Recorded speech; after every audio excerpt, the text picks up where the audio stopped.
Hello दोस्तों, welcome to my YouTube channel IGNOU made easy.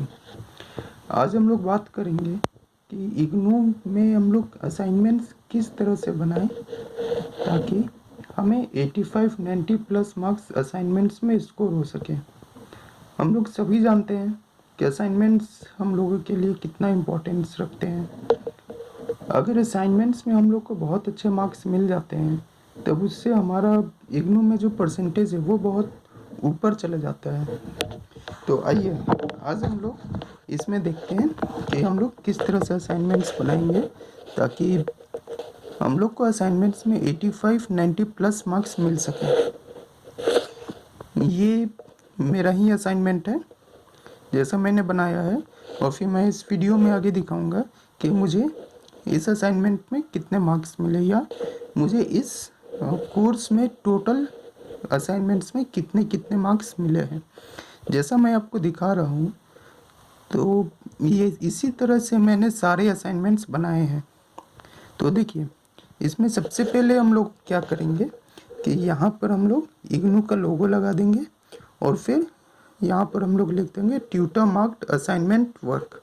फिर हम लोग का एनरोलमेंट नंबर होगा, फिर नेम होगा, फिर एड्रेस होगा, और फिर हम लोग नीचे आते हैं तो फिर यहाँ पे हम लोग का प्रोग्राम टाइटल होगा, प्रोग्राम कोड होगा, कोर्स टाइटल होगा, कोर्स कोड होगा, असाइनमेंट कोड होगा, रीजनल सेंटर होगा और स्टडी सेंटर होगा। इसमें आप लोग ये ध्यान रखें कि बहुत सारे स्टूडेंट्स क्या करते हैं कि रीजनल सेंटर में सिर्फ उसका कोड लिख देते हैं, उसका नाम नहीं लिखते हैं। और तो अगर हम लोग इसका कोड और नाम अगर एक ही जगह लिख देते हैं तो इससे स्पेस भी हम लोग का बचता है और इससे हम लोग को मतलब थोड़ा दिखने में अच्छा भी लगता है। फिर लास्ट में हम लोग का डेट होगा और यहाँ पर हम लोगों का साइन होगा। तो आइए मैं आप दिखाता हूँ कि अंदर में मैंने किस तरह से असाइनमेंट्स बनाया है या किस तरह से मैंने असाइनमेंट्स डिज़ाइन किया है। देखिए दोस्तों, जैसा आप लोगों ने ये फर्स्ट पेज देखा था, अब उसके बाद फिर ये क्वेश्चन शीट है।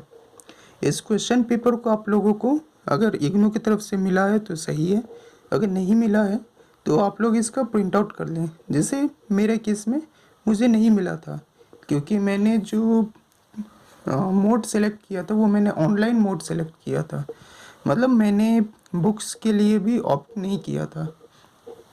तो अगर आपको मिलता है तो ठीक है, अगर नहीं मिलता है तो फिर आप लोग इग्नू की वेबसाइट से डाउनलोड कर लें और फिर उसके बाद उसका प्रिंट निकाल कर इसमें लगा दें। ये हो गया हम लोग का क्वेश्चन पेपर। अब देखिए, ये हम लोग आते हैं। अब देखिए, इसमें जैसा आप लोगों ने देखा है कि यहाँ पर सेक्शन नंबर 2 है, क्वेश्चन नंबर 1 2 3 है, तो आप लोग उसी ऑर्डर में लिखें तो ज़्यादा बेहतर होगा। देखिए, जैसे मैंने सेक्शन नंबर 2 यहाँ पर मेंशन कर दिया। अब सेक्शन नंबर 2 में क्या था वो मैंने यहाँ पर लिख दिया। अब फिर मैंने यहाँ पर क्वेश्चन नंबर 1 लिखा है, ये क्वेश्चन है, और फिर इसका मैंने इस तरह से आंसर लिखा है। अब देखिए, इसको मैंने किस तरह से अरेंज किया है। मैंने जो इंस्ट्रक्शंस था उसको मैंने ब्लैक में लिखा और बॉक्स में डाल दिया है ताकि कोई भी असाइनमेंट को ले तो सीधा उन लोग को दिख जाए कि हाँ ये क्वेश्चन कितने मार्क्स का था।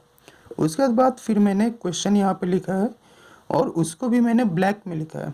असल में ब्लैक और ब्लू में अगर आप लोग लिखते हैं तो ये कॉम्बिनेशन बहुत अच्छा होता है। फिर देखिए, जैसे some of the freeware ILSS are. अब देखिए, ये फिर इसके नीचे कुछ कैटेगरी हैं तो इसको फिर मैंने पॉइंट्स दे करके, बुलेट पॉइंट्स दे करके लिख दिया है कि हाँ ये पहला क्या इसका कैटेगरी है या क्या पहला फ्रीवेयर है। फिर अब आते हैं पेज नंबर 2 में। अब देखिए, पेज नंबर 2 में फिर आप लोग, बहुत सारे स्टूडेंट्स ये पेज को स्किप कर देते हैं, लेकिन आप लोग इसको स्किप ना करें। मेरा यही सजेशन रहेगा कि आप पीछे पेज में भी लिखें। अब देखिए, फिर मैंने जैसे जैसे लिखा है वैसे वैसे फिर मैंने उसको बुलेट पॉइंट्स में लिखा है। और देखिए, इसके नीचे मैंने 2 लाइन का गैप छोड़ा है ताकि जो एग्जामिनर होंगे वो एक बार देखकर समझ जाएंगे कि हाँ ये इस टाइप का ये ग्रंथालय है और यह ई ग्रंथालय का डिस्क्रिप्शन है। और देखिए एक और चीज़ नोट करने वाली बात यह है कि देखिए हर पेज के लास्ट में मैंने पीटीओ लिखा है, यानी प्लीज़ टर्न ओवर। तो अगर वो आप लोग लिख देते हैं तब एग्जामिनर्स को उसको देखने में और समझने में बहुत इजी होता है। देखिए हर पेज के लास्ट में मैंने लिखा है। अब देखिए जैसे क्वेश्चन नंबर 1 मेरा यहाँ तक ख़त्म हो गया, तो फिर मैंने क्या किया, एक पेंसिल से यहाँ पर एक लाइन ड्रॉ कर दिया है। फिर मैं आ गया हूँ क्वेश्चन नंबर 2 की तरफ।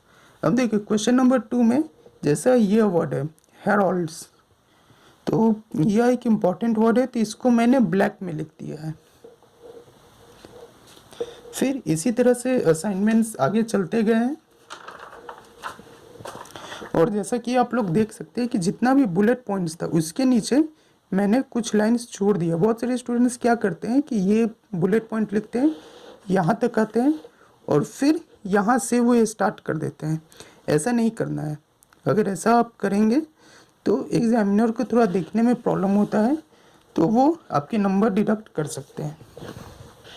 तो देखिए मैंने इस तरह से लिखा है, फिर कुछ गैप छोड़ दिया है। और देखिए जैसे यह एक टॉपिक है, यह एक पॉइंट है, उसके बाद जैसे ही ये ख़त्म हुआ फिर मैंने एक लाइन छोड़ दिया है। बहुत सारे स्टूडेंट्स क्या करते हैं कि फिर यहीं से स्टार्ट कर देते हैं, तो वो थोड़ा देखने में क्लमजी टाइप का हो जाता है। फिर देखिए फिर मैंने यहाँ पर मेरा आंसर ख़त्म हुआ, फिर मैंने कुछ लाइन्स छोड़ दिया है और फिर मैंने एक पेंसिल से लाइन ड्रॉ कर दिया है। देखिए फिर फीचर्स था, तो फीचर्स को मैंने ब्लैक में लिखा। अगर ये ब्लू में हम लोग लिखते हैं तो फिर इसमें डिस्टिंग्विश करने में थोड़ा प्रॉब्लम होता, क्योंकि यहाँ पर भी ब्लू है और फिर यहाँ से फिर अगर मैं ब्लू स्टार्ट कर देता तो फिर ये पता नहीं चलता कि ये क्या चीज़ का है।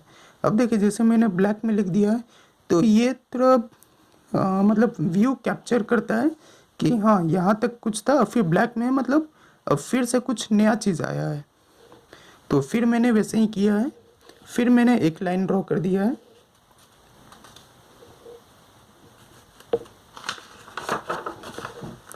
देखिए अब फिर यहाँ पर सेक्शन नंबर 3 स्टार्ट हो गया है, तो फिर अब सेक्शन नंबर 3 में क्या था वो मैंने यहाँ लिख दिया, उसको बॉक्स में डाल दिया है और फिर क्वेश्चन नंबर 1 से स्टार्ट किया है।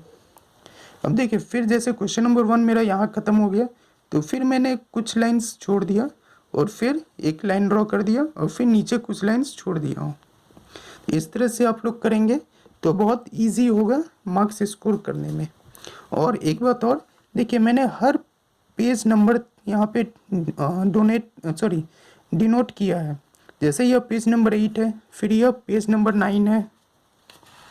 अगर हम लोग पीछे जाते हैं तो पीछे आप लोग देख सकते हैं क्वेश्चन नंबर 4 है, पेज नंबर 4 है, पेज नंबर 5 है।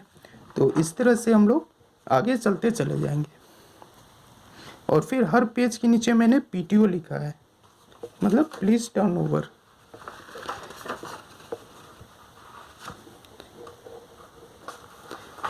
अब आते हैं कि लास्ट में मैंने क्या किया है। देखिए जैसे यह था मेरा क्वेश्चन नंबर 10। अब क्वेश्चन नंबर 10 तो मैंने लिख दिया है, क्वेश्चन नंबर 10 मेरा यहाँ ख़त्म हो गया। इसके साथ ही मेरा जो असाइनमेंट का नंबर ऑफ क्वेश्चंस था वो भी यहाँ पर ख़त्म हो गया। तो इसके बाद मैंने फिर एक डबल लाइन ड्रॉ किया है और फिर इस तरह से डिनोट कर दिया हूँ मैंने कि इसके बाद अब असाइनमेंट्स मेरा ख़त्म हो चुका है। देखिए यहाँ पीटीओ था, फिर यहाँ पर मैंने कुछ नहीं लिखा क्योंकि यहाँ पर असाइनमेंट्स मेरा ख़त्म हो चुका है। अब आते हैं सबसे लास्ट पेज की तरफ। सबसे लास्ट पेज की तरफ आप लोग देख सकते हैं कि इसमें लिखा है this is the last page of the assignment, thank you. अगर यह हम लोग लगा देते हैं तो यह देखने में बहुत सुंदर लगता है और इससे मार्क्स स्कोर करने में बहुत इजी होता है। अगली वीडियो में मैं यह आप लोग को एक और असाइनमेंट्स दिखा दूंगा कि किस तरह से मैंने वो असाइनमेंट भी लिखा है, और फिर मैं ये भी दिखा दूंगा कि उस सब्जेक्ट से मुझे कितने कितने मार्क्स मिले हैं। तो आज के लिए दोस्तों इतना ही, धन्यवाद।